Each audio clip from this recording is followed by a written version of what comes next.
Assalamualaikum warahmatullahi wabarakatuh. Kami dari kelompok 9, anggotanya yaitu saya sendiri Melisa Dwi Safitri dan Erliana Hernawati akan menerangkan tentang fisiologi makhluk hidup. Yang pertama yaitu tentang filosofi makhluk hidup. Pengertian anatomi fisiologi. Kata anatomi berasal dari bahasa Yunani, yaitu Greek, yang secara makna harfiahnya diartikan sebagai membuka suatu potongan. Anatomi adalah suatu ilmu yang mempelajari bagian dalam internal atau luar, yang biasa disebut dengan eksternal, dari struktur tubuh manusia dan hubungan fisiknya dengan bagian tubuh yang lainnya. Sebagai contohnya adalah mempelajari organ uretus dan posisinya dalam tubuh. Kemudian ilmu yang berkutat seputar fungsi organ tubuh makhluk hidup ini menyimpan berjuta rahasia dalam hidup. Nah, ketika mempelajari ilmu ini, seorang mukmin diajak menjelajahi dunia mikro atau dunia yang lebih kecil di balik balutan kulit. Nah, menyusuri rongga-rongga tulang dan daging, menyaksikan keajaiban ilahi, hingga akhirnya memaksa lisan untuk berucap, Tuhan kami, tiadalah Engkau menciptakan ini sia-sia. Maha suci Engkau, maka peliharalah kami dari siksa neraka.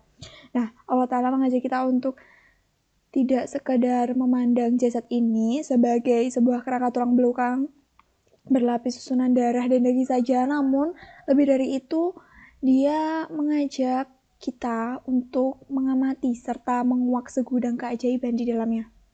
Kemudian peredaran darah yaitu sirkulasi sistem sirkulasi dibangun oleh darah sebagai medium transportasi tempat bahan-bahan yang akan disalurkan, dilarutkan, atau diendapkan. Kemudian pembuluh darah yang berfungsi sebagai saluran untuk mengarahkan dan mendistribusikan darah dari jantung ke seluruh tubuh dan mengembalikan ke jantung, dan jantung yang berfungsi memompa darah agar mengalir ke seluruh jaringan. Nah, darah itu dianggap sebagai esensi kehidupan karena hilangnya darah yang tidak terkendali dapat mengakibatkan kematian.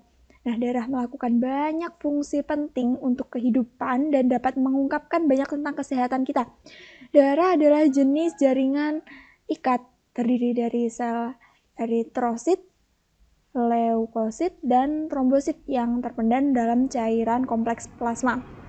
Kemudian jantung dan pembuluh darah merupakan bagian dari sistem kardiovaskuler atau jantung membawa darah melalui sistem tertutup pembuluh darah. Kemudian arteri membawa darah dari jantung ke kapiler dan kemudian ke dalam jaringan tubuh. Beredarlah darah itu karena perbedaan tekanan darah.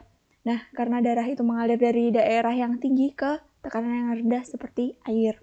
Kemudian dalam surat Al-Qaf ayat 16 kita bisa lihat bagaimana deskripsi tentang dekatnya Allah dengan manusia, dan di sesungguhnya kami telah menciptakan manusia dan mengetahui apa yang dibisikkan oleh hatinya, dan kami lebih dekat kepadanya daripada urat lehernya. Nah, urat leher yang dimaksud adalah pembuluh darah yang terdapat di leher atau vena jugular. Kemudian produksi susu.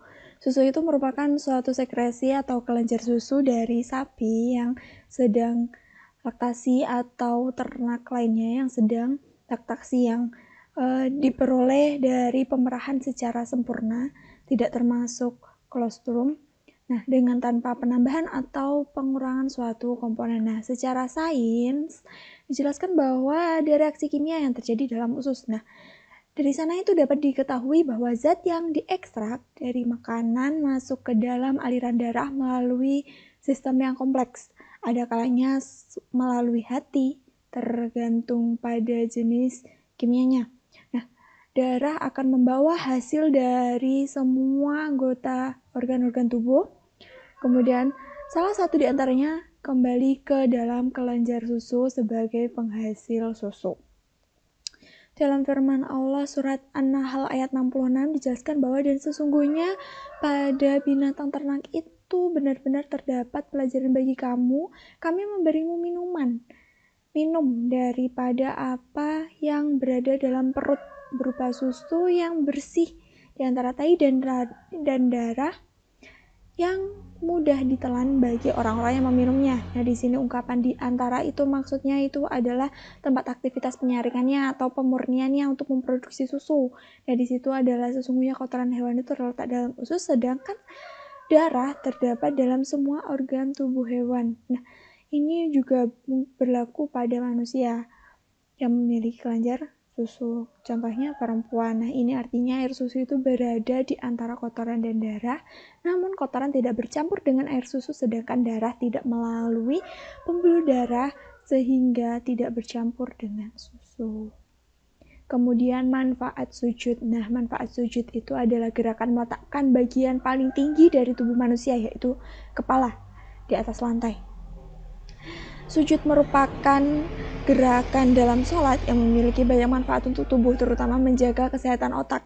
Dan manfaat bagi kesehatan sendiri yaitu ketika sujud adalah maka akan ada suplai aliran darah yang menuju ke otak yang akan membuat otak lebih sehat. Nah, demikian pula ini mampu menghindari penyakit kulit pada wajah. Nah, pada manusia bernafas secara normal, maka sepertiga udara akan tersisa di paru-paru. Nah, karena manusia menghirup udara lebih segar, maka besar kemungkinan dari paru-paru akan lebih sehat.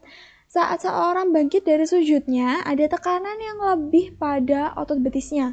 Nah, otot betis itu menurut pada ilmu medis dikenal dengan peripheral heart yang akan memompa darah ke bagian bawah tubuh. Nah, jadi gerakan sujud itu sangat bermanfaat bagi kesehatan. Secara sains, sujud bahkan lebih baik daripada yoga atau meditasi transenden.